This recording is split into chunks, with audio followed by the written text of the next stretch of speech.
All right, so one of the top things that I learned when people are having success and then all of a sudden they don't have success that really isn't talked about a lot is called emotional intelligence.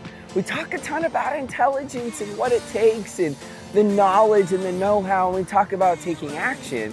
When we're talking about the network marketing profession, emotional intelligence is something that's so key and critical to understand because the highs are typically too high. Someone great joins your business, it's like, oh my goodness, I'm gonna be retired. I'm going to Bora Bora. This is incredible. I'm going to, right now I'm in Destin, Florida at a mastermind doing these videos. Like I get to go to these incredible locations. I'm gonna be done. I'm gonna be retired, right?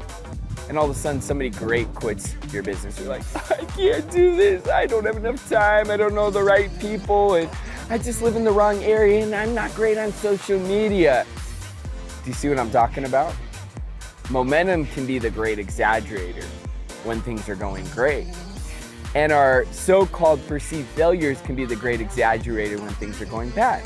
Typically when things are going well, they're not as good as you thought they were. And when things are going poorly or bad, they're typically not as bad as you think they really are.